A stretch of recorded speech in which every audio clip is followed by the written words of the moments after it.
Collection of data पढ़ना है। Collection of data का मतलब क्या होता है और इसका इंपॉर्टेंस क्या है।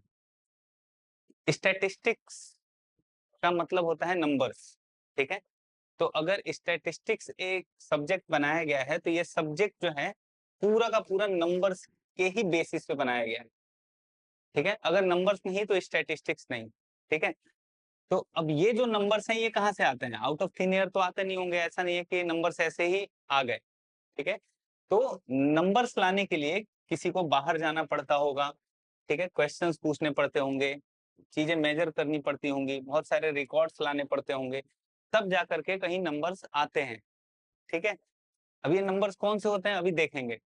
इसी प्रोसेस को जिसमें हम नए रॉ फैक्ट्स गैदर करते हैं, इकट्ठा करते हैं, फिगर्स इकट्ठा करते हैं और इसको स्टडी करते हैं, इसी को बोला जाता है कलेक्शन ऑफ डेटा। कि डेटा को यानी कि नंबर्स को कलेक्ट करना, ठीक है, इसी को बोलते हैं कलेक्शन ऑफ डेटा। अब अगर इसको और अच्छे से थोड़ा सा समझा जाए तो स्टैटिस्टिक्स जो है वो बेसिकली एक 5 स्टेप का प्रोसेस है, ठीक है। वो 5 स्टेप क्या है? तो कलेक्शन है, क्लासिफिकेशन है, प्रेजेंटेशन है, एनालिसिस है और इंटरप्रिटेशन है। किस चीज का ये हो रहा है 5 स्टेप? तो डेटा का। तो सबसे पहले में डेटा का पहले कलेक्शन होता है, फिर डेटा को क्लासिफाई किया जाता है, फिर डेटा को प्रेजेंट किया जाता है, फिर डेटा को एनालाइज किया जाता है, फिर डेटा को इंटरप्रेट किया जाता है। इसमें हर एक लाइन दूसरे पे डिपेंडेंट है। अगर ये पहला लाइन तुम हटा दो तो ये सारे लाइन किसी काम के नहीं है, ठीक है, ये सारे लाइन खत्म। क्योंकि जब तक डेटा नहीं होगा तुम क्लासिफाई या प्रेजेंट किसको करोगे, ठीक है। ऐसे तुम्हें इंटरप्रेट करना होगा तो तुम सिर्फ रॉ डेटा पे नहीं कर सकते, तुम्हें उसके लिए एनालिसिस पहले करना होगा, तुम्हें प्रेजेंट करना होगा, तब ये होगा, ठीक है। अब यहाँ पे जो डेटा कलेक्ट हो रहा है इसको फाउंडेशन या फिर बैकबोन ऑफ द स्टैटिस्टिक्स बोलते हैं, क्योंकि इसी के बेसिस पे, कलेक्शन के ही बेसिस पे बाकी सब चलते हैं। अब डेटा बहुत तरीके से गैदर किया जाता है, कई बार फेस टू फेस कन्वर्सेशन करके किया जाता है, कई बार टेलीफोन कॉल से किया जाता है, कई बार क्वेश्चंस प्रिंट करके दिए जाते हैं, कई बार ऑनलाइन फॉर्म्स दिए जाते हैं, गवर्नमेंट के रिकॉर्ड्स होते हैं, या फिर खुद ही चीजों को ऑब्जर्व करके मेजर करके फिर वहां पे से डेटा लाया जाता है। इंपॉर्टेंट क्या है कि जो भी मेथड चूज किया गया उससे जो डेटा आए वो एक्यूरेट आए, रेलेवेंट हो, अनबायस्ड हो, मतलब अपनी मनमर्जी से कुछ भी ना लिखा गया हो, ठीक है। ये कंसेप्ट इंपॉर्टेंट क्यों है? तो इससे अगर ये सब कुछ सही रहेगा तो हमारी रिलायबिलिटी डेटा पे ज्यादा रहेगी, हम रिलाई कर सकते हैं, उस पर भरोसा कर सकते हैं कि हाँ डेटा अच्छे तरीके से एक्यूरेट लिया गया है तो हम इस पे भरोसा कर लेंगे। जो बिजनेसेस होते हैं वो इस डेटा को यूज करते हैं ताकि वो कस्टमर के नीड्स को पहचान पाए, प्राइस को पहचान पाए कि कितना प्राइस रखेंगे, मार्केट का डिमांड समझ पाए, ठीक है। फिर जो गवर्नमेंट होती है वो इसका यूज करती है स्कीम्स वगैरह प्लान करने के लिए, कि जैसे पॉपुलेशन को काउंट किया, ठीक है, तो ये डेटा है, जनगणना करना, सेंसस करना एक डेटा है। अब इस डेटा के बेसिस पे कितने स्कूल्स चाहिए, कितने हॉस्पिटल चाहिए, कितने राशन शॉप्स चाहिए, तो ये सब कुछ गवर्नमेंट करती है। इकोनॉमिक्स इसे यूज करता है ताकि इन्फ्लेशन को ट्रैक करे, दाम बढ़े तो अनएम्प्लॉयमेंट को ट्रैक करे, जीडीपी ग्रोथ को ट्रैक करे। ये सब कुछ डेटा पे होता है, अगर डेटा नहीं होगा तो ये सारा कुछ नहीं होगा। जैसे मान लो एक एग्जांपल दिया है कि एक स्टूडेंट काउंसिल ऑफ स्कूल है जो कि एनुअल फेस्ट में स्नैक्स लगाना चाहती है कि स्नैक्स हम क्या रखें, मान लो समोसा रखें, सैंडविच रखें या फिर मोमोज रख दें। तो अब ऐसा नहीं है कि रैंडम कुछ भी रख देंगे, उससे पहले वो क्लास स्कूल के बच्चों से पूछेंगे, एक सर्वे करेंगे कि तुम्हें क्या पसंद है, तुम्हें क्या पसंद है। अगर 100 में से 90 बच्चे बोल रहे हैं समोसा है तो वो समोसे रखवाएंगे, ठीक है। तो ये डेटा का यूज है। अब आता है कि डेटा हम कलेक्ट तो करते हैं लेकिन उनके सोर्सेस क्या क्या हैं, कि डेटा कलेक्ट हो कहां से रहा है, ठीक है। तो हर डेटा जो है उसका कोई ना कोई ओरिजिन है, कहीं ना कहीं से वो जनरेट हुआ है, ठीक है। उसी के बेसिस पे डेटा को दो पार्ट्स में डिवाइड किया जाता है, एक प्राइमरी डेटा और एक आता है सेकेंडरी डेटा। प्राइमरी डेटा क्या होता है? तो ये इन्वेस्टिगेटर जो है, इन्वेस्टिगेटर जो कि डेटा को कलेक्ट करता है, ठीक है, उसको इन्वेस्टिगेटर बोला जाता है। तो जो इन्वेस्टिगेटर या फिर जो ऑर्गेनाइजेशन है वो डेटा को डायरेक्टली ओरिजिनल सोर्स से पहली बार इकट्ठा करती है, पहली बार वो डेटा कलेक्ट किया जा रहा है और ओरिजिनल सोर्स से लिया जा रहा है। क्यों कर रही है ऐसा? ताकि वो अपने करंट स्टडी को, ऑब्जेक्टिव को मीट कर पाए कि हमें इन इन चीजों की जरूरत है तो हम ये चीजों के लिए डेटा कलेक्ट करेंगे, ठीक है। क्योंकि आज तक इस डेटा को किसी ने कलेक्ट नहीं किया, आज तक ये इकट्ठा नहीं किया गया, तो इसको एकदम फ्रेश डेटा माना जाता है। इसके फीचर्स क्या क्या होते हैं? तो ये एकदम ओरिजिनल डेटा होता है, पहली बार कलेक्ट किया जा रहा है, डायरेक्टली जहां से जिसके लिए ये डेटा है डायरेक्टली वहीं से लिया जा रहा है, ठीक है। और हमारा जो काम है उसमें ये रेलेवेंट बहुत ज्यादा है, ठीक है, हमारे काम को फुलफिल कर रहा है। इसके एडवांटेजेस क्या क्या है? तो एक तो रिलायबल और एक्यूरेट है कि हम इस पर भरोसा कर सकते हैं, ओरिजिनल है, और मान लो मैं पहले से दिमाग में बिठा के जा रहा हूँ कि मुझे किस चीज के लिए ये डेटा चाहिए, ठीक है, तो अगर मेरे दिमाग में पहले से है तो उस चीज के लिए मैं डेटा भी उसी हिसाब से कलेक्ट करूंगा। तो जब मैंने डेटा कलेक्ट किया तो मैं अपने हिसाब से उसको तोड़ मरोड़ के और यूज कर सकता हूँ। इसके लिमिटेशंस क्या है? तो एक तो ये बहुत ज्यादा एक्सपेंसिव होता है, क्योंकि डेटा कलेक्ट करना है तो तुम्हें उसके लिए स्टाफ चाहिए, तुम्हें आना जाना पड़ेगा, ट्रेवल करना पड़ेगा, स्टे करना पड़ेगा, प्रिंट करना पड़ेगा, तो ये सारी चीजों में खर्चा बहुत आता है। दूसरा टाइम कंज्यूमिंग है, इसमें टाइम भी लगेगा कि अगर तुम्हें डेटा कलेक्ट करना है बड़े लेवल पे तो फिर उतने दिन तक तुम्हें काम करना पड़ेगा। और इसमें ट्रेंड इन्वेस्टिगेटर चाहिए ताकि पर्सनल बायसनेस ना हो, अपनी मनमर्जी से कुछ भी डेटा ना डाल दें, ठीक है। जैसे एक स्टार्टअप है, उसको एक नई एनर्जी ड्रिंक पुणे में लॉन्च करनी है, ठीक है। अब उसने पहले सर्वेयर्स को हायर किया, इन्वेस्टिगेटर्स को, ताकि वो 15 जिम के बाहर खड़े हो और लगभग 500 लोगों से डायरेक्टली पूछे कि उनको उनका फ्लेवर कैसा लगा, मान लो जिस भी फ्लेवर का बनाया वो फ्लेवर कैसा लगा, वो इसका प्राइस कितना एक्सपेक्ट करते हैं कि कितने रुपए का ये होना चाहिए, ठीक है, और ब्रांड की लॉयल्टी अभी कितनी है। अब इसके बेसिस पे फिर वो अपना दाम वगैरह सब कुछ डिसाइड करेंगे, ठीक है। तो क्योंकि ये डायरेक्टली यहाँ पे सोर्स से कलेक्ट किया जा रहा है तो इसको हम क्या बोलेंगे? दिस इज प्राइमरी डेटा, ठीक है। सेकेंडरी डेटा क्या होता है?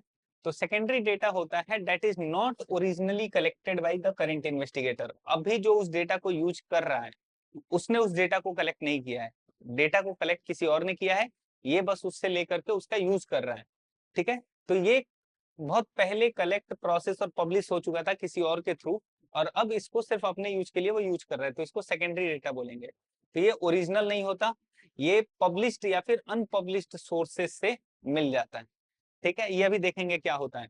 जैसे कोई रिपोर्ट हुआ, कोई जर्नल हुआ, कोई वेबसाइट हुआ, कोई गवर्नमेंट का रिकॉर्ड हुआ, कोई न्यूज़पेपर हुआ, इन सब जगहों से वो डेटा कलेक्ट किया जाता है। इसमें टाइम बचता है क्योंकि हार्डवर्क नहीं है इसमें, पैसे भी बचते हैं क्योंकि बहुत ज्यादा ट्रेवल वगैरह नहीं करना, ठीक है।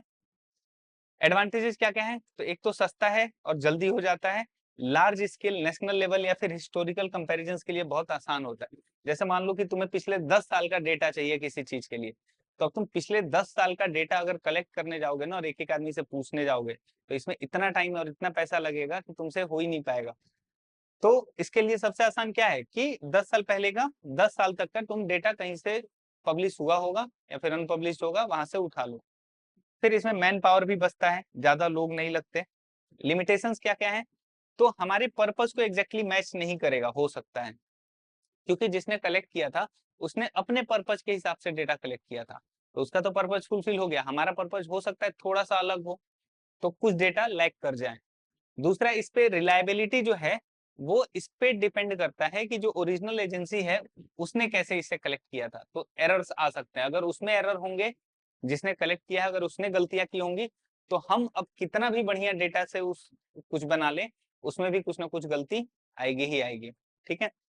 और आउटडेटेड भी हो सकता है, ठीक है, जब तक इसे रीयूज किया जाए तब तक हो सकता है आउटडेटेड हो जाए, ठीक। जैसे सेम उसी एनर्जी ड्रिंक के स्टार्टअप ने अपना सर्वे डिजाइन करने से पहले मिनिस्ट्री ऑफ स्टैटिस्टिक्स का एक पब्लिश रिपोर्ट उठाया कि इंडिया की जो बेवरेज कंजम्पशन है वो कितनी है और कैसे है, क्या मार्केट साइज है, तो ये इसके लिए डेटा कौन सा हो गया? सेकेंडरी डेटा, ठीक है। अब दो सोर्सेज इसमें आते हैं, इंटरनल और एक्सटर्नल। इंटरनल एक्सटर्नल क्या होता है?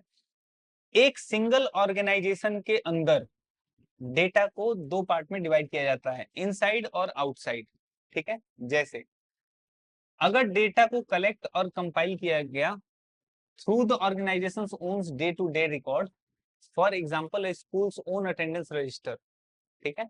मान लो कि एक साल बाद किसी स्कूल ने पूरा का पूरा अपना एनुअल बच्चों का जो भी टाइम वो है अटेंडेंस है उसका फाइनल वर्जन निकाला, कि इस साल बच्चे टोटल स्कूल में 100 थे, इसमें से 80 जो है वो पूरे 90 दिन आए 100 में से, जो 10 बच्चे हैं वो सिर्फ 50 दिन ही आए 100 में से। तो उसके बेसिस पे उसने पूरा का पूरा डेटा निकाला। अब जो इसके पास रॉ डेटा था अटेंडेंस का, वो ये क्या कहीं बाहर से लेके आया था? नहीं, इसने ऑर्गेनाइजेशन के अंदर ही अपना डेटा यूज किया जहां पे अटेंडेंस लिया जाता था। तो इसको बोलेंगे इंटरनल सोर्सेज। एक्सटर्नल सोर्सेज क्या हो गए? कि जो ऑर्गेनाइजेशन के बाहर से लाया जाए। जैसे कोई प्राइवेट ट्यूशन चेन है, वो स्टेट एजुकेशन बोर्ड के पब्लिश परसेंटेजेस के बारे में कुछ बता रहा हो, ठीक है, तो वहां पे क्या हो गया? एक्सटर्नल डेटा हो गया, ठीक है। तो इंटरनल और एक्सटर्नल ये दो होते हैं। फिर यहाँ पे 4 टर्म्स हमेशा यूज किए जाएंगे, इनको जान लो। इन्वेस्टिगेटर कौन होता है? तो इन्वेस्टिगेटर होता है वो आदमी जो कि ये इंक्वायरी कंडक्ट करता है और इंफॉर्मेशन को कलेक्ट करता है। जैसे अभी जनगणना हो रहा है, सेंसस, तो जो घर आकर के पूछ रहा है ना हमसे कि आपके घर में कितने मेंबर हैं, कितने मेल हैं, कितने फीमेल हैं, कितने एम्प्लॉयड हैं, ठीक है, तो इसको बोलते हैं इन्वेस्टिगेटर। एन्यूमरेटर कौन होता है? एक ट्रेन्ड असिस्टेंट जो कि इन्वेस्टिगेटर को हेल्प करता है डेटा को कलेक्ट करने में, ठीक है, उसके साथ कोई हेल्पर। रिस्पोंडेंट कौन होता है? तो हम, जिससे ये इंफॉर्मेशन मांगा जा रहा है, ठीक है, वो कौन हो गया? रिस्पोंडेंट, हम रिस्पॉन्ड कर रहे हैं। और सर्वे क्या हो गया? तो सर्वे is a method of gathering information from individuals by asking planned questions, ठीक है, अनप्लान्ड क्वेश्चन नहीं होते हैं। ये क्वेश्चनर पहले ही प्रिपेयर किए जाते हैं कि क्या क्या क्वेश्चंस पूछने हैं। फिर आता है methods of collecting primary data. अब प्राइमरी डेटा तो हमने देख लिया कि होता क्या है, अब इसको कलेक्ट कैसे करते हैं, इसका मेथड क्या होता है। तो एक मेथड नहीं है, बहुत सारे मेथड है। 6 प्रैक्टिकल मेथड्स यहाँ पे दिए गए हैं जो कि कॉमनली यूज्ड होते हैं। जैसे direct personal investigation, indirect oral investigation, information through local correspondent, telephonic interview, meld questionnaire और स्केड्यूल्स फाइल्ड बाय एनुमरेटर्स। नाम से ही समझ में आ रहा है थोड़ा बहुत कि डायरेक्ट पर्सनल का मतलब डायरेक्टली जा करके पूछ लिया। इनडायरेक्ट ओरल का मतलब इनडायरेक्टली ओरली पूछ रहे हैं, फोन वगैरह या फिर जैसे भी पूछ रहे हैं। इन्फॉर्मेशन थ्रू लोकल करेस्पॉन्डेंट की लोकल एरिया में जो नॉलेजेबल है उससे पूछ लिया। टेलीफोनिक यानी कि टेलीफोन से पूछ रहे हैं। मेल क्वेश्चन है यानी कि क्वेश्चंस मेल कर दिए, उसका आंसर आ जाएगा। स्केड्यूल्स फाइल बाय न्यूमरेटर्स की यहाँ पे फाइल्स स्केड्यूल किए जाते हैं, कोई तारीख तय की जाती है उसके बेसिस पे।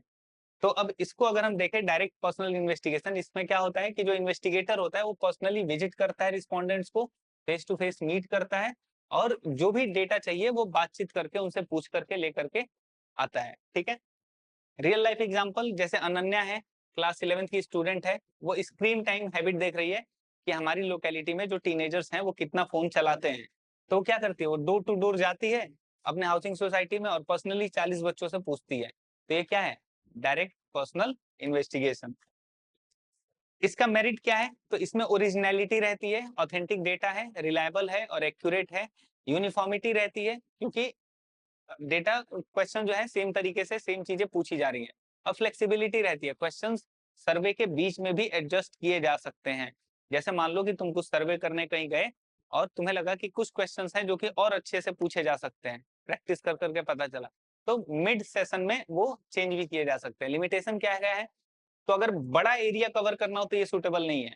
अब 40 बच्चों का अपने लोकेलिटी में करना था तो उसने कर लिया, लेकिन अगर 4 लाख बच्चों का करना हो पूरे इंडिया में तो उससे नहीं कर पाती। तो वो लार्ज एरिया के लिए ये सुटेबल नहीं है, बहुत एक्सपेंसिव और टाइम कंज्यूमिंग है और पर्सनल प्रेजुडिस हो सकता है इन्वेस्टिगेटर का। पर्सनल प्रेजुडिस का मतलब बायसनेस आ सकती है। जैसे मान लो कि उन 40 बच्चों में से अनन्या जो है 2 से झगड़ा कर चुकी हो और उनके खिलाफ कुछ, मतलब उनसे झगड़ा हो और उनसे दुश्मनी हो, तो फिर वो क्या करेगी? उनके लिए गलत लिख देगी। वो बोलेंगे 4 घंटे तो ये लिख देगी ये तो 6-7 घंटे सिर्फ फोन चलाते हैं। तो पर्सनल बायसनेस आ सकता है इसमें, ठीक है। कहाँ पे सुटेबल होता है? तो जब फील्ड ऑफ इन्वेस्टिगेशन बहुत छोटा हो, डिटेल्ड चाहिए और एक्यूरेट इन्फॉर्मेशन चाहिए कि मुझे 10 ही लोगों से पूछना है, 50 ही लोगों से पूछना है, छोटे एरिया में पूछना है, तो ये बहुत सही होता है वहां के लिए। फिर आता है इनडायरेक्ट ओरल इन्वेस्टिगेशन। इनडायरेक्ट क्या होता है कि यहाँ पे एक्चुअल सब्जेक्ट से क्वेश्चन पूछने की बजाय जो इन्वेस्टिगेटर है वो एक पर्सन या फिर इवेंट के बारे में थर्ड पार्टी से पूछता है जो कि उसके बारे में जानते हैं, जैसे फ्रेंड्स, नेबर्स, विटनेसेस। जैसे यहाँ पे कुछ हुआ तो अब यहाँ वाले लोगों से ना पूछ करके रिपोर्टर्स बगल वाले से पूछे कि यहाँ पे क्या हुआ था, ठीक है। तो ये इनडायरेक्ट ओरल इन्वेस्टिगेशन है। जैसे मान लो कि किसी नेता के बारे में कुछ पूछना हो, किसी बड़े आदमी के बारे में कुछ पूछना हो, तो डायरेक्टली उनसे ना पूछ करके उनके पीए से फोन करके पूछ लिया, ठीक है। तो ये थर्ड पर्सन से पूछा जाता है, डायरेक्टली जिसके बारे में नॉलेज चाहिए उससे नहीं पूछा जाता। जैसे एक बैंक है, वो इन्वेस्टिगेशन कर रही है कि एक जो लोन एप्लीकेंट है, क्या वो सही में छोटा सा बिजनेस चलाता है कि नहीं। मान लो कि तुम एक छोटे से बिजनेस चलाते हो और तुमने लोन के लिए अप्लाई किया, बैंक को वेरीफाई तो करना होगा ना कि सही में तुम छोटा बिजनेस चलाते हो कि नहीं। तो अब तुमसे डायरेक्टली नहीं पूछेगा, वो ट्रस्ट भी नहीं करेगा तुम पे। वो क्या करेगा, आसपास के शॉपकीपर से पूछेगा, बिल्डिंग के वॉचमैन से पूछेगा, ठीक है, कि ये चलाते हैं कि नहीं। मेरिट्स क्या क्या है कि इसमें वाइड कवरेज हो जाता है, ठीक है, इकोनॉमिकल है, मतलब चीपर है पर्सनल इन्वेस्टिगेशन से, सस्ता होता है, और इसमें बायसनेस नहीं होती है सब्जेक्ट का, क्योंकि जिस आदमी को इन्वेस्टिगेट किया जा रहा है वो डायरेक्टली इन्फ्लुएंस नहीं कर सकता। मान लो कि मैंने कुछ गलत किया और मेरे से ही पूछा गया, तो मैं बोल दूंगा नहीं नहीं मैंने गलत नहीं किया, मैं अलग वर्जन सुना दूंगा स्टोरी का जिसमें मैं गलत नहीं हूँ। तो यहाँ पे क्या हो रहा है कि मैं इन्वेस्टिगेशन को इन्फ्लुएंस कर रहा हूँ, अपने मन मर्जी से बता रहा हूँ, जबकि थर्ड पर्सन से पूछा गया तो वो शायद इन्फ्लुएंस ना करे, वो सही सही बात बता दे। लिमिटेशन क्या है, तो यूनिफॉर्मिटी नहीं रहती है, ठीक है, अलग अलग विटनेसेस अलग अलग चीजें बताएंगे, ठीक है। मान लो एक ही जगह पे 5 विटनेस है तो 5 विटनेसेस 5 चीजें बताएंगे। विटनेस की पार्शियलिटी हो सकती है, मान लो कि तुम मेरे नेबर हो और तुमसे पूछा गया मेरे बारे में, तो मैं हूं अच्छा बट तुमने गलत गलत बता दिया क्योंकि तुम्हारी मेरी दुश्मनी चल रही है। तो जो विटनेस है जिससे पूछा जा रहा है उसकी पार्शियलिटी हो सकती है, एक्यूरेसी नहीं होती है पूरी, ठीक है, बहुत सारे फैक्ट्स रॉन्ग हो सकते हैं, और हो सकता है विटनेसेस को पता भी ना हो। जैसे मान लो कि घर में कुछ हुआ, 2 घरों में झगड़ा हो जाता है कई बार, ठीक है, या फिर तुमने तुम्हारा अपने बगल वाले नेबर्स के साथ झगड़ा चल रहा है, ठीक है, दुश्मनी है। अब उनके घर में रात को कुछ हुआ, तुमने थोड़ा बहुत शोर शराबा सुना, और सुबह जाकर के कुछ पुलिस वगैरह कंप्लेन हो गया, कुछ हो गया और पुलिस आई तो तुमसे पूछताछ की। अब तुम उसको बढ़ा चढ़ा के बोलो कि रात में तो यहाँ गोलियां चली थी, लाठी चला था, ठीक है, आवाज आ रही थी, बर्तन पटके जा रहे थे।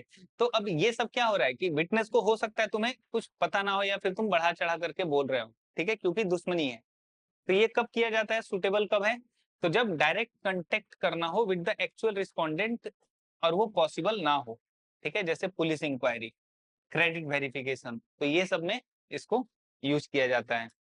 फिर आता है इंफॉर्मेशन थ्रू लोकल करेस्पॉन्डेंट। इसमें क्या होता है कि जो इन्वेस्टिगेटिंग एजेंसी होती है वो किसी लोकल एजेंट को अपॉइंट करती है या फिर करेस्पॉन्डेंट को, जो कि अलग अलग जगह पे होते हैं। जैसे आज के टाइम में जितने भी न्यूज वाले हैं वो कैसे न्यूज चलाते हैं, कहीं का भी रिपोर्ट वो कैसे दिखा देते हैं कि हर क्षेत्र में हर एरिया में उनके पत्रकार हैं, सैलरी बेसिस हो सकते हैं, कॉन्ट्रैक्ट बेसिस हो सकते हैं, उनके अपने अपने पत्रकार हैं। तो कहीं पे भी कुछ भी होता है वहां से तुरंत वो न्यूज दे देते हैं, लोकल करेस्पॉन्डेंट्स होते हैं वो, ठीक है। तो ये जो करेस्पॉन्डेंट्स होते हैं ये इन्फॉर्मेशन कलेक्ट करते हैं अपने एरिया से और रेगुलर बेसिस पे करते हैं और उसको हेड ऑफिस पे भेज दिया करते हैं एक फिक्स्ड इंटरवल पे, ठीक है। इसका एग्जांपल जैसे national agriculture price monitoring agency है, वो एक करेस्पॉन्डेंट हर बड़े से मंडी में डाल देती है और वो बताता रहता है कि हर एक करेस्पॉन्डेंट की वीकली प्राइस अनियंस का क्या चल रहा है, पल्सेस का क्या चल रहा है। इसका मेरिट क्या है, तो इकोनॉमिकल है, सस्ता है, क्योंकि रेगुलर बेसिस पे बिना रिफ्रेश किए डेटा आया जा रहा है और वाइड कवरेज किया जा सकता है, पूरे देश में भी इसको कवर किया जा सकता है। लिमिटेशन क्या है, तो एक्यूरेसी प्योर नहीं रहती है, क्योंकि करेस्पॉन्डेंट हो सकता है साइंटिफिक मेथड यूज ना कर रहा हो या फिर सारे करेस्पॉन्डेंट सेम मेथड ना यूज कर रहे हो, ठीक है। और ओरिजिनलिटी नहीं रहती है, क्योंकि डेटा जो है करेस्पॉन्डेंट से होते हुए तब एजेंसी तक पहुंच रही है। तो जब डेटा कोई भी बात 10 लोगों से होकर के 11वें तक पहुंची ना, तो वो बात ओरिजिनल और 11वें तक पहुंचने वाले बात में बहुत सारा डिफरेंस आ जाता है, ठीक है। तो सेम चीज है कि एक आदमी यहाँ से पहले करेस्पॉन्डेंट ने उठाया और फिर वहां से वो एजेंसी पे गया, तो अब बीच में यहाँ पे जो फिल्टर हुआ ना डेटा चेंज हो सकता है, ठीक है। सुटेबल कहाँ है, तो अगर कंटिन्यूअस डेटा चाहिए रेगुलर बेसिस पे तो वहां पे ये सुटेबल होता है, जैसे न्यूज चैनल्स वगैरह के लिए। फिर आता है टेलीफोनिक इंटरव्यू, कि जो इन्वेस्टिगेटर है वो डायरेक्टली कॉल करके और बात करके रिस्पोंडेंट से जो भी इंफॉर्मेशन चाहिए वो ले लेता है। जैसे कोई डीटीएच टीवी सर्विस प्रोवाइडर है, वो अपने एक सैंपल सब्सक्राइबर को कॉल करता है और पूछता है कि क्या वो सेटिस्फाइड है, कितना सेटिस्फाइड है, तो कॉल पे ही पूछ लिया। मेरिट क्या है, तो इसमें भी वाइड कवरेज हो जाता है, इकोनॉमिकल है, क्योंकि टाइम, पैसा, लेबर सब कुछ बचता है, और स्पीड है, बहुत जल्दी डेटा कलेक्ट हो जाता है। इसके लिमिटेशंस क्या क्या है? तो सिर्फ वैसे हाउसहोल्ड्स या फिर इंडिविजुअल्स जिनके पास फोन है, सिर्फ उन्हीं से ये चीजें की जा सकती हैं। तो वैसे तो आज के टाइम में सबके पास है। दूसरा, इसका विजुअल फीडबैक नहीं मिलता। विजुअल फीडबैक का मतलब कि जो इंटरव्यूअर है वो रिएक्शंस ऑब्जर्व नहीं कर सकता, बॉडी लैंग्वेज ऑब्जर्व नहीं कर सकता। मान लो कि किसी ने मुझसे पूछा कि आप कितना सेटिस्फाइड हैं, तो मैं बोल दूं सेटिस्फाइड हूं, बट मेरा बॉडी बिहेवियर, मैं एक्चुअल में सेटिस्फाइड नहीं हूं, तो मेरा बॉडी बिहेवियर और बाकी चीजें मेरे फील करके, वो देख करके समझ जाएगा कि नहीं, एक्चुअल में सेटिस्फाइड नहीं है। लेकिन यहाँ पे क्या है, फोन पे क्या है कि उसको पता ही नहीं चलेगा, वो देख ही नहीं सकता, रिएक्शंस को ऑब्जर्व ही नहीं कर सकता। सुटेबल कब है ये? तो जब शॉर्ट क्विक इंक्वायरीज करनी हो कस्टमर से, तो वहां पे ये सुटेबल होता है। फिर आता है mailed questionnaire method. Mailed questionnaire method क्या होता है कि लिस्ट ऑफ क्वेश्चंस बनाए जाते हैं जिनको हम क्वेश्चनर बोलते हैं, उसको प्रिंट किया जाता है, और covering letter explaining the purpose, एक लेटर में, ये पहले के हिसाब से कि लेटर में पर्पज के साथ उसको भेज दिया जाता था कि ये फॉर्म भर के भेज दो। आज के टाइम में वही मेल आ जाता है, या फिर यूट्यूब पे एक सर्वे का लिंक आ जाता है कि इससे सर्वे दो। तो ये सब जो सर्वे होते हैं, इसमें जैसे मान लो कि एक यूनिवर्सिटी है, उसकी जो एलुमनाई ऑफिस है वो ईमेल करती है शॉर्ट क्वेश्चनर टू ग्रेजुएट्स, ठीक है। 2015 में जो ग्रेजुएट हो गए थे, उनको यूनिवर्सिटी ने एक क्वेश्चंस का सेट भेजा, और क्या पूछने के लिए भेजा कि अभी आपका करंट एम्प्लॉयमेंट स्टेटस कहाँ है, ठीक है, और प्लेसमेंट रिपोर्ट एक तैयार की। जैसे मान लो कि यूनिवर्सिटीज को दिखाना होता है कि हमारे यहाँ के बच्चे कहाँ कहाँ हैं आज के टाइम में, एल्यूमिनाइज कहाँ कहाँ पे हैं। तो अब बच्चे वो कहाँ कहाँ हैं, अब तो कॉलेज से निकल गए, अब कैसे पता चलेगा? तो सबका मेल है, सबके लिए क्वेश्चंस बनाओ, मेल पर सेंड कर दो, वो बच्चे रिप्लाई करेंगे, तो उसके बेसिस पे ये लोग अपना रिपोर्ट बना सकते हैं, ठीक है।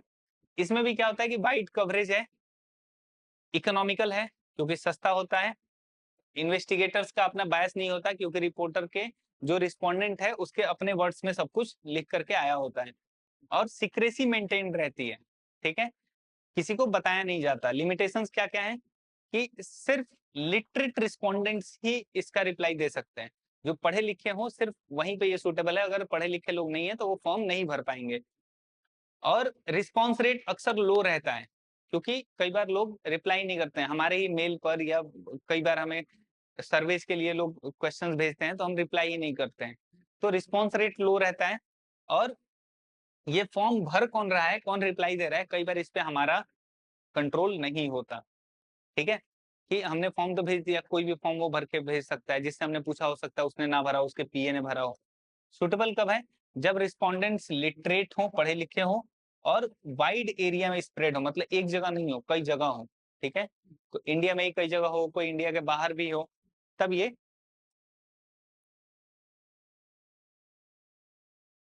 फिर आता है स्केड्यूल्स फाइल्ड बाय एन्यूमरेटर्स। यहाँ पे क्या होता है कि जो ट्रेन्ड एन्यूमरेटर्स होते हैं, एन्यूमरेटर्स कौन होते हैं? जो कि इन्वेस्टिगेटर को हेल्प कर रहे होते हैं, हेल्पर। तो यहाँ पे जो ट्रेंड एनुमरेटर्स होते हैं वो पर्सनली विजिट करते हैं हर रिस्पोंडेंट के पास, एक स्केड्यूल लेकर के कि एक पहले टाइम मीटिंग फिक्स कर लेते हैं, और वहां पे एक फॉर्मल लिस्ट ऑफ क्वेश्चंस लेकर के पूछते हैं, और फिर वहां पे खुद ही उसको फिल करते हैं, और इसके बेसिस पे जो रिस्पोंडेंट के आंसर के बेसिस पे और अपने ओन ऑब्जर्वेशन के बेसिस पे फिल करके ला देते हैं। बेसिकली मान लो कि जैसे अभी सेंसस है उसमें ऐसा ही हो रहा है कि हर एरिया में यहाँ पे क्वेश्चंस, सेट ऑफ क्वेश्चंस लेके आ रहे हैं, और हमसे पूछते हैं, खुद ही भरते हैं, और फिर ले जाकर के इन्वेस्टिगेटर को दे देते हैं, तो इन्वेस्टिगेटर अब उसको आगे जैसे भी करना होता है वो करता है। तो रियल लाइफ एग्जांपल क्या है? तो वही सेंसस वाला जो अभी बताया। मेरिट्स क्या है? तो वाइड कवरेज है, एक्यूरेट और रिलायबल होता है, और रिस्पॉन्स रेट हाई होता है क्योंकि घर पे आके कोई पूछ रहा है तो फिर हम बता देते हैं। लिमिटेशन क्या है? तो एक तो कॉस्टली है बहुत, क्योंकि ट्रेंड लोग चाहिए और ज्यादा लोग चाहिए, टाइम कंज्यूमिंग है, बहुत टाइम लगता है, और एन्यूमरेटर का पर्सनल बायसनेस थोड़ा सा आ सकता है, ठीक है, कि पर्सनली वो अपने हिसाब से डेटा चेंज भी कर सकती है। फिर कहाँ के लिए बेस्ट है? तो लार्ज स्केल ऑफिस इन्वेस्टिगेशंस, जैसे ऑफिशियल इन्वेस्टिगेशंस जैसे सेंसस हो गया, ठीक है। तो ये 6 मेथड्स हो गए। अब आता है क्वेश्चनायर, कि ये जो क्वेश्चनायर हम बार बार पढ़ रहे हैं कि लिस्ट ऑफ क्वेश्चंस को क्वेश्चनायर बोलते हैं, ठीक है। क्वेश्चनायर क्या होता है? तो it is list of questions.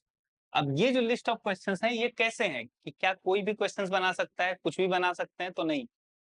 तो ये एक फॉर्मल स्ट्रक्चर्ड लिस्ट होता है, ठीक है, जो कि इन्वेस्टिगेशन में जिस चीज से रिलेटेड ये इन्वेस्टिगेशन है उसके सारे क्वेश्चंस इसमें आते हैं, ठीक है, along with space for answers, के आंसर्स के लिए भी स्पेस रहता है जो कि भरा जाता है बाय द रिस्पोंडेंट या फिर बाय द एन्यूमरेटर या फिर बाय द इन्वेस्टिगेटर। एक गुड क्वेश्चन का, एक अच्छे क्वेश्चन का क्या क्या कैरेक्टरिस्टिक होता है? तो पहले तो शॉर्ट होना चाहिए, सिंपल होना चाहिए और आसान होना चाहिए समझने के लिए, ठीक है। दूसरा, लॉजिकली अरेंज्ड होने चाहिए जनरल से स्पेसिफिक की तरफ। जैसे तुम ये नहीं पूछ सकते पहले कि आपकी सैलरी कितनी है, ये पूछ लिया और फिर उसके बाद से पूछ रहे हैं कि क्या आप जॉब करते हैं, ठीक है, कि पहले सैलरी पूछ लिया कि आपकी सैलरी कितनी है, उसने बताया 15,000, फिर पूछा नेक्स्ट क्वेश्चन की क्या आप जॉब करते हैं, तो ये इलॉजिकल क्वेश्चन है, ठीक है। तो ये लॉजिकल ऑर्डर में अरेंज होना चाहिए, पहले पूछो जॉब है, फिर पूछो कि क्या आप कितनी सैलरी अर्न करते हैं, ठीक है। फिर पर्सनल और कंट्रोवर्शियल या फिर डबल नेगेटिव क्वेश्चंस नहीं होने चाहिए, ठीक है। फिर इसमें कैलकुलेशंस या फिर लीडिंग क्वेश्चंस नहीं होने चाहिए, मतलब ऐसा क्वेश्चन नहीं पूछो कि उसको बैठ करके कॉपी किताब निकाल करके मैथ सॉल्व करना पड़े, ठीक है, ऐसे क्वेश्चंस नहीं होने चाहिए। फिर इसमें क्लियर इंस्ट्रक्शंस होने चाहिए उसको फिल करने के लिए और उसको वापस करने के लिए, और प्री टेस्टेड होना चाहिए ऑन ए स्मॉल सैंपल या फिर पायलट सर्वे। पायलट सर्वे का मतलब किसी चीज को पूरे बड़े लेवल पे लागू करना हो अगर, तो पहले उसको छोटे से एरिया में टेस्ट कर लिया जाता है कि सही से काम कर रहा है कि नहीं। फिर अगर कुछ गड़बड़ है तो फिर सही करते हैं, फिर टेस्ट करते हैं, जब सब कुछ सही निकला तब उसको फिर आगे ट्राई करते हैं। तो वो होना चाहिए। किस किस तरह के क्वेश्चंस होने चाहिए? तो क्लोज एंडेड क्वेश्चंस नहीं होने चाहिए, मतलब कि जो रिस्पोंडेंट है वो फिक्स्ड ऑप्शन में से चुने, जैसे यस या फिर नो या फिर मल्टीपल चॉइस। जैसे do you use public transport daily, तो अब यस या फिर नो, ठीक है। तो सॉरी, क्लोज एंडेड क्वेश्चंस होने चाहिए, मतलब रेस्ट्रिक्टेड होने चाहिए, ठीक है। सिर्फ ऐसा नहीं कि do you use public transport daily, अब इसे ऐसा नहीं कुछ करना चाहिए कि वो सब्जेक्टिव हो जाए पूरा, कि अब उस पर भाषण देते रहो। तो जितना छोटे में उसका आंसर रहेगा ना उतना आसान रहेगा उसके लिए आंसर देना। फिर ओपन एंडेड नहीं होना चाहिए, ठीक है, कि respondent answers clearly in their own words, what would improve your daily commute. अब यहाँ पे ऐसे क्वेश्चंस पूछे जा सकते हैं बट ऐसे क्वेश्चंस ओपन एंडेड होते हैं, इनके जो आंसर्स आते हैं सबके अलग अलग होंगे, यस नो में नहीं आ सकते, फिर उनको कैटेगराइज करना बहुत मुश्किल हो जाता है और ऐसे वाले क्वेश्चंस में आंसर देना भी मुश्किल होता है, ठीक है। फिर एक क्वेश्चन आर बनाते टाइम क्या क्या चीजें ध्यान में रखनी चाहिए? तो नंबर ऑफ क्वेश्चंस लिमिटेड हो, ठीक है, क्वेश्चंस सिंपल तरीके से फ्रेम्ड हो, इंटरप्रिटेशंस ना हो उसके, ऐसा ना हो कि उस क्वेश्चन का एक आदमी अलग मतलब समझे, एक आदमी अलग मतलब समझे, सबके हिसाब से मतलब सेम निकलना चाहिए। फिर मेंटल मैथ्स ना करना पड़े, ठीक है, पर्सनल या फिर सेंसिटिव क्वेश्चंस नहीं पूछो, एडिक्वेट स्पेस दो आंसर्स के लिए और पायलट सर्वे हमेशा करो।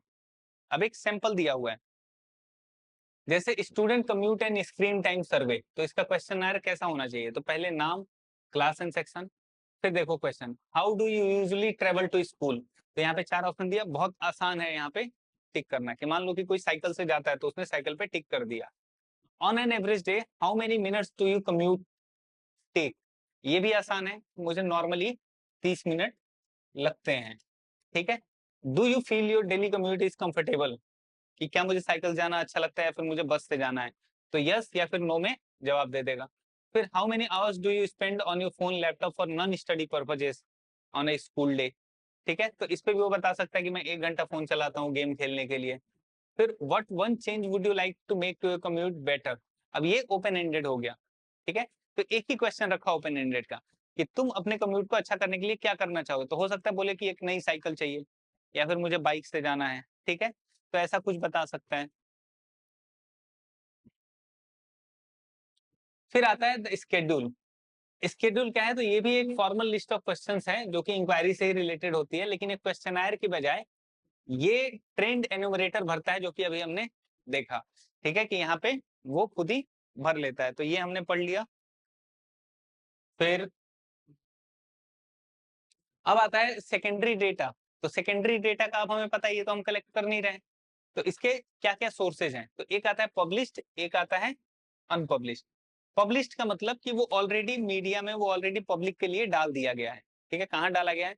तो गवर्नमेंट पब्लिकेशंस हो सकते हैं, जैसे सेंट्रल गवर्नमेंट, स्टेट गवर्नमेंट का रिपोर्ट, इनकम पे, एम्प्लॉयमेंट पे, ट्रेड पे, वेजेस पे, ठीक है, ये सब में आ गया। या फिर सेमी गवर्नमेंट पब्लिकेशन हो सकता है, जैसे म्युनिसिपल कॉर्पोरेशंस के जो रिपोर्ट्स आते हैं बर्थ पे, डेथ पे, सैनिटेशन पे, कि कितने लोगों की इस साल बर्थ हुआ, कितने लोगों का डेथ हुआ इस साल, एजुकेशन पे। फिर कमिटीज और कमीशंस के रिपोर्ट, ठीक है, जैसे फाइनेंस कमीशन का रिपोर्ट आता है। फिर इंटरनेशनल पब्लिकेशंस जैसे world bank, IMF, United nation. फिर पब्लिकेशन ऑफ रिसर्च इंस्टीट्यूट्स जैसे एनएससी, एनसी, एनसीईआर का होता है, आईसीआरआईईआर का होता है। तो ये लोग भी डेटा को पब्लिश करते हैं, ठीक है, जो भी रिसर्च करते हैं उस पे। फिर ऐसे ही आता है प्राइवेट पब्लिकेशन की, जैसे इंडस्ट्री चैम्बर है, सीआईआई या फिर फिक्की, इनके जो भी डेटा आते हैं वो। या फिर न्यूज़पेपर और मैगजीन्स, ठीक है, यहाँ से। तो ये पब्लिश्ड सोर्स है। अनपब्लिश्ड सोर्स क्या हो गया कि हर चीज को फॉर्मली पब्लिश नहीं किया जाता। कम कुछ डेटा ऐसे होते हैं जिसको कंपाइल करके रिसर्चर्स, बिजनेसेस या फिर जो गवर्नमेंट है और उसके डिपार्टमेंट है, वो सिर्फ इंटरनल यूज के लिए रखते हैं कि इसको सिर्फ हम यूज करेंगे। जैसे मान लो कि किसी कंपनी के सेल्स लेजर्स, ठीक है, तो अब ये सब अगर तुम्हें चाहिए तो ये जा करके उनसे मांगना पड़ता है। ठीक है, तो डेटा ये भी पहले से है, ये भी सेकेंडरी है, बट ये मांगना पड़ा तुम्हें। फिर आता है कि सेकेंडरी डेटा जब यूज करें तो क्या क्या प्रिकॉशंस रखें। ठीक है, क्योंकि ये सेकेंडरी डेटा किसी और ने कलेक्ट किया था, तो तुमको इसको सही से यूज करना पड़ेगा। तो सबसे पहला हमें सुटेबिलिटी चेक करना होगा, ठीक है, कि क्या जो ऑब्जेक्टिव स्कोप और नेचर है उस ओरिजिनल डेटा का, वो क्या हमारे काम के हिसाब से सही बैठ रहा है या फिर लगभग सही बैठ रहा है। दूसरा, रिलायबिलिटी होना चाहिए सोर्स का, कि जिसने भी डेटा को कलेक्ट किया उसने क्या मेथड यूज किया, उसका एक्सपीरियंस, अनबायसनेस, ये सब चीजें कैसे थी, ये सब पता करो। एडिक्वेसी एंड एक्यूरेसी, कि ये इंश्योर करो कि जो डेटा है वो सफिशिएंट सैंपल या फिर ज्योग्राफिक एरिया उसने कवर किया है। ठीक है, तो ये सब चीजें हमें ध्यान में रखनी चाहिए। फिर आता है सेंसस, सेंसस या फिर सैंपलिंग मेथड। अब इसमें एक वर्ड आता है पॉपुलेशन, पॉपुलेशन या फिर यूनिवर्स, ये दो टर्म आते हैं, इनका मतलब क्या होता है? इसको ऐसे समझो कि पूरा का पूरा जो हमारा यूनिवर्स है, मतलब कि पूरा का पूरा जो हमारा वर्ल्ड है, उसमें जितने भी लोग हैं, अगर उन पे हम कोई डेटा कलेक्ट करें तो वो पूरे के पूरे लोग यूनिवर्स या फिर पॉपुलेशन कहलाएंगे। ठीक है, फिर अगर मान लो कि हमें सिर्फ इंडिया के एक स्टेट के लोगों के बारे में बात करनी हो, तो वो भी यूनिवर्स या फिर पॉपुलेशन कहलाएंगे। अगर हमें सिर्फ एक स्कूल के 20 बच्चों के बीच में डेटा कलेक्ट करना हो, तो वो 20 बच्चे भी यूनिवर्स या फिर पॉपुलेशन कहलाएंगे। ठीक है, तो स्टैटिस्टिक्स में जो वर्ड है पॉपुलेशन या फिर यूनिवर्स, इसका मतलब सिर्फ ह्यूमन पॉपुलेशन नहीं होता है एक जगह का। ठीक है, इसका मतलब है entire group of individuals units being studied. Basically जितने को स्टडी किया जा रहा है उतना ही यूनिवर्स या फिर पॉपुलेशन कहलाएगा। ठीक है, तो यहाँ पे यूनिवर्स या फिर पॉपुलेशन का मतलब सब कुछ नहीं होता। ठीक है, तो अगर तुम एवरेज मार्क्स पढ़ रहे हो क्लास 11th के स्टूडेंट्स का एक स्कूल में, तो जो पॉपुलेशन है वो क्लास 11th का हर एक स्टूडेंट है। ठीक है, बाकी पॉपुलेशन से कोई मतलब नहीं।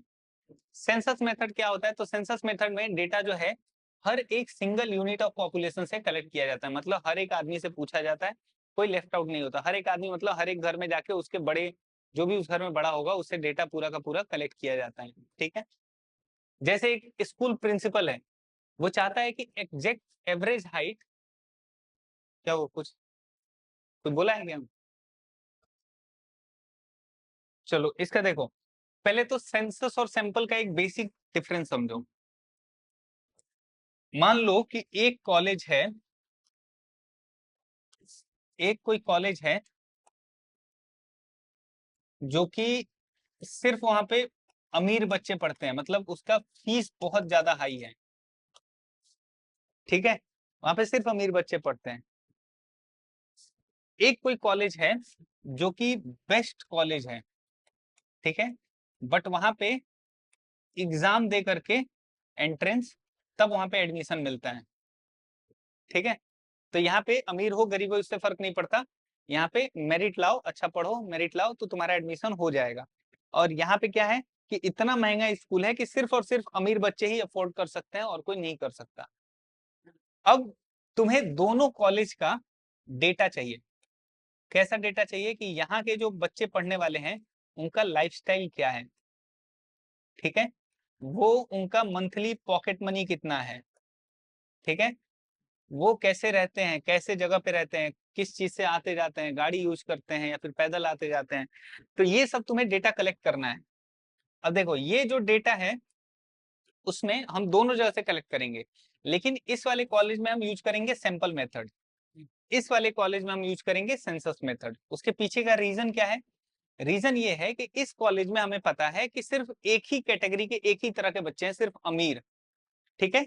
तो हमें पता है कि अगर हमने यहाँ पे 100 बच्चे हैं और 100 में से 10 से भी हमने पूछ लिया ना कि तुम्हारा लाइफस्टाइल क्या है, तुम्हारा पॉकेट मनी कितना है, तुम कैसे रहते हो, कैसे आते हो, कैसे जाते हो, तो इस 10 के बेसिस पे हम आइडिया लगा लेंगे कि बाकी के 90 भी ऑलमोस्ट थोड़ा ऊपर नीचे इतने पे ही चलते होंगे।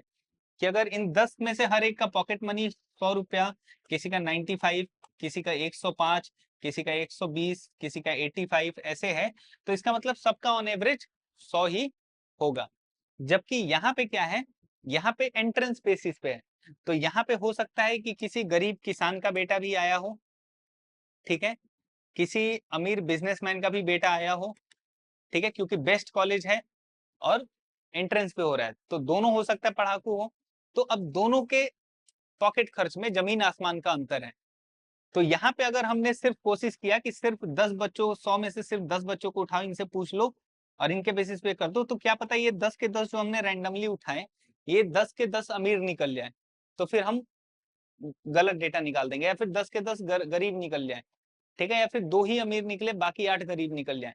तो वहां पे यहाँ पे सेंसस मेथड जरूरी है, क्योंकि यहाँ पे हर एक से पूछना है, और यहाँ पे सैंपल मेथड। क्लियर हुआ दोनों में डिफरेंस? तो देखो सेंसस मेथड जो है वो हमें हाईली एक्यूरेट डेटा देता है और रिलायबल देता है, क्योंकि हर एक पॉपुलेशन को कवर किया गया है और इसमें इन डेप्थ इंफॉर्मेशन मिलता है और इसमें कोई एरर नहीं आता, क्योंकि सैंपलिंग में एरर आ जाता है, सैंपल में कई बार दिक्कतें आती हैं थोड़ी बहुत, इसमें नहीं आता। लिमिटेशन क्या क्या है कि ये बहुत ही ज्यादा एक्सपेंसिव है, क्योंकि हर एक यूनिट को मेजर किया जा रहा है, टाइम कंज्यूमिंग है बहुत ज्यादा, और इम्प्रैक्टिकल है अगर पॉपुलेशन बहुत ही ज्यादा बड़ा है, ठीक है। जैसे मान लो कि किसी बिजनेस ने 5 लाख बल्ब मंगाए बेचने के लिए, ठीक है, किसी होलसेलर से।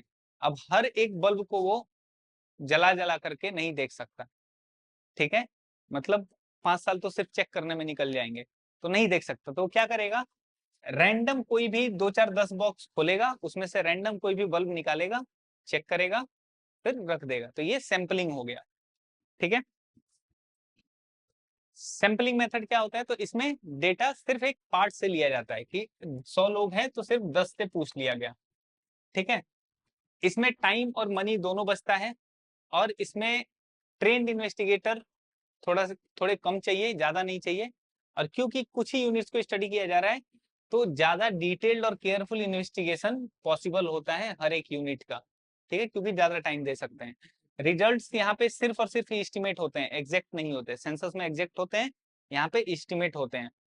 और अगर सैंपल जो है वो केयरफुली चूज नहीं किया गया तो पॉपुलेशन को वो सही से नहीं दिखाएगा। मतलब अगर ये 100 लोगों से, जैसे मान लो कि एक सोसाइटी में 100 लोग रहते हैं और वो खुश है कि नहीं है उस सोसाइटी में, तो सिर्फ सैंपल लेने से काम नहीं चलेगा। मान लो इस सैंपल में जो हमने 10 लोग चुने वो 10 के 10 लोग सिर्फ औरतें हैं, तो हो सकता है कि औरतें खुश हो लेकिन हो सकता है मेल खुश ना हो, या फिर ये 10 के 10 सिर्फ मेल हो, या फिर ये 10 के 10 सिर्फ ओल्ड हो, या तो इस 10 के 10 सिर्फ बच्चे हो, तो ऐसा नहीं कर सकते, ठीक है, हर तरीके के लोग लेने पड़ते हैं, ठीक है।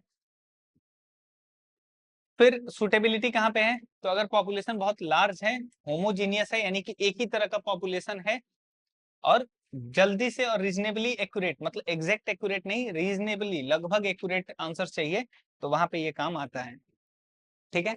अब कौन कौन सी चीजें हैं जो कि सैंपल के साइज को अफेक्ट करती हैं? अब देखो अगर 100 लोग हैं तो हमने 10 सैंपल रख लिया, लेकिन अगर 1000 लोग होंगे तो कितना सैंपल रखेंगे? क्या तो भी हम 10 ही लोगों से पूछे? तो ऐसा नहीं होता।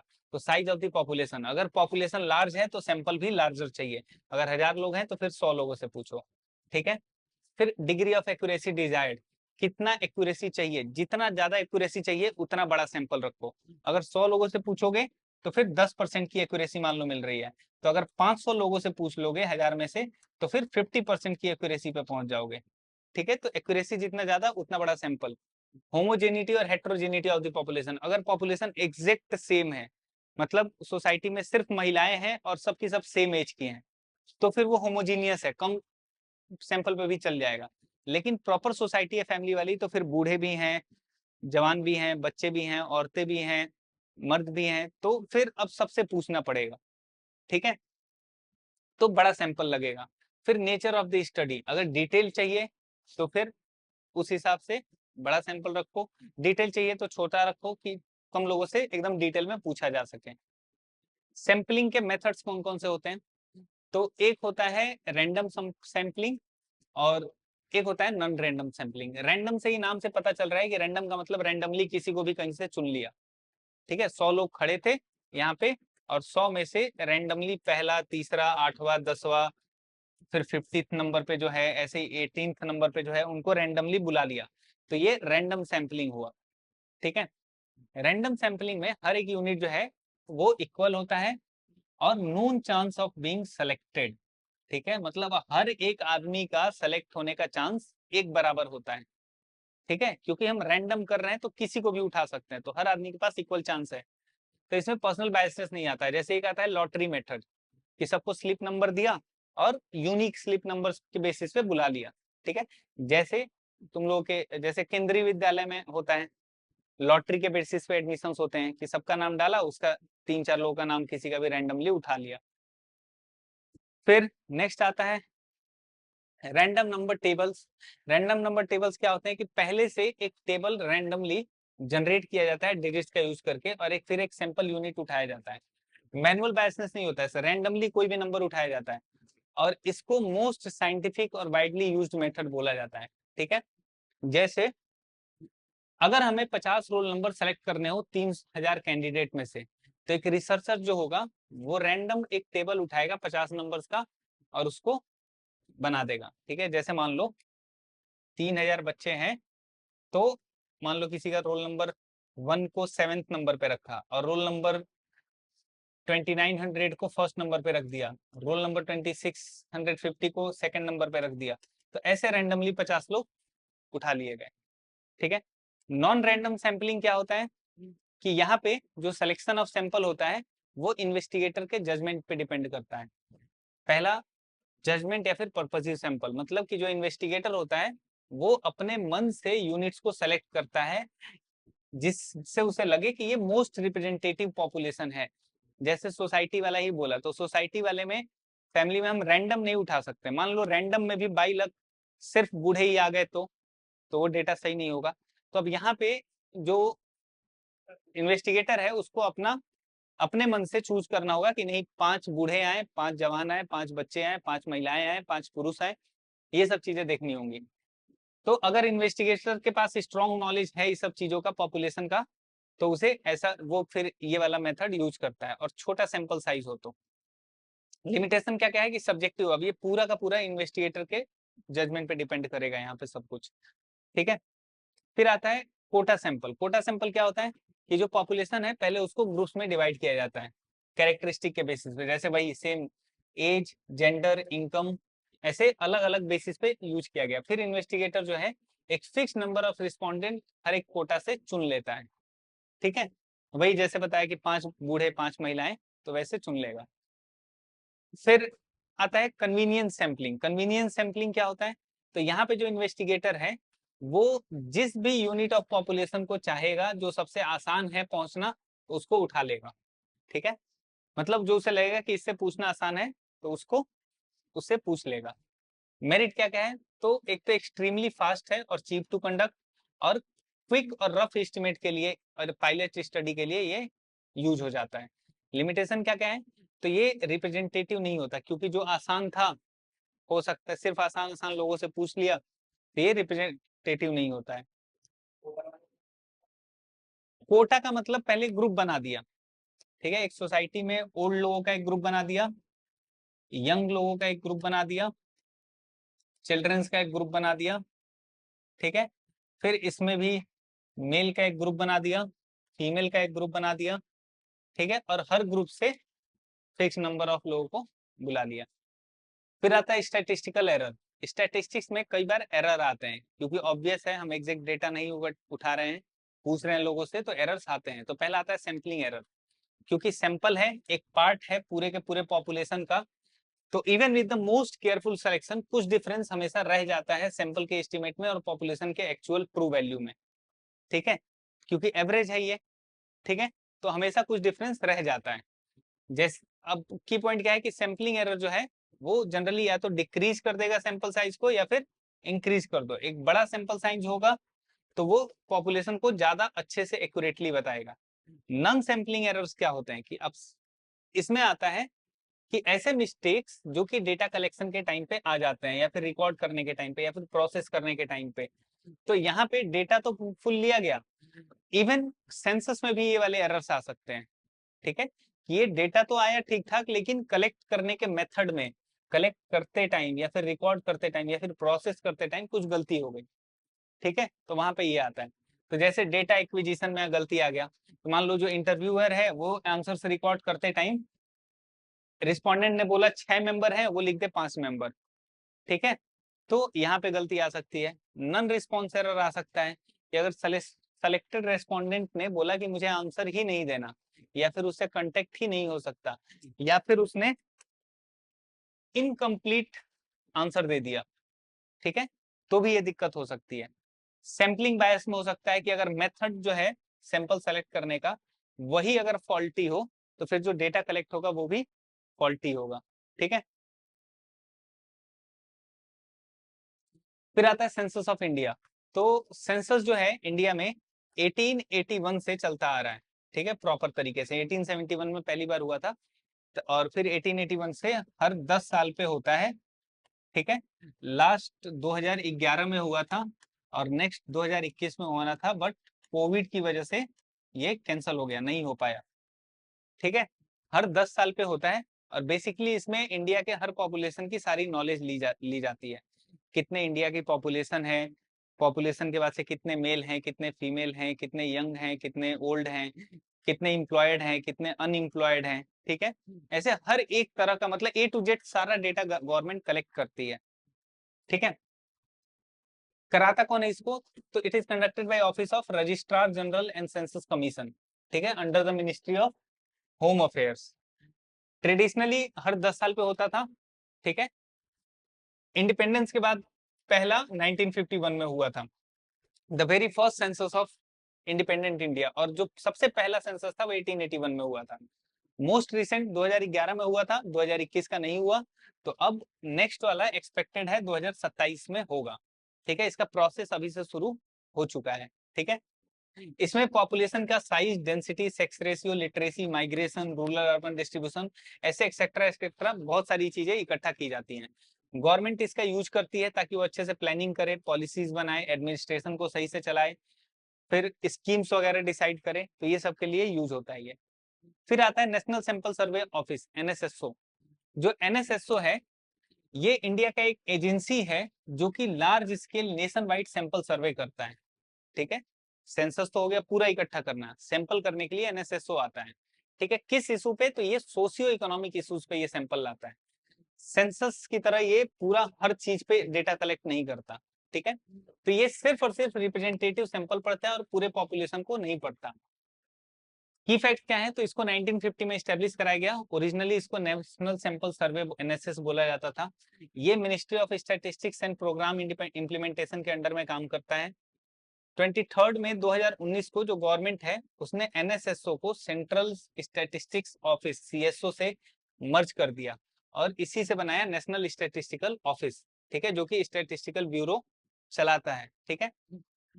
फिर ये जो है पीरियोडिक सर्वेज करता है और रिपोर्ट्स रिलीज करता है थ्रू जर्नल और सर्वेक्षणा। इसका एक हेड ऑफिस है दिल्ली में, कटवारिया सराय में, ठीक है, हौज खास के पास इसका हेड ऑफिस है, ठीक है, वहां से डेटा आता है। ये employment, unemployment, consumption expenditure, health, education, industries, price indices, इन सब चीजों पे बेस्ड अपना रिपोर्ट वगैरह तैयार करता है। ठीक है, तो तुम्हारा चैप्टर खत्म। 1, 2, 3, 4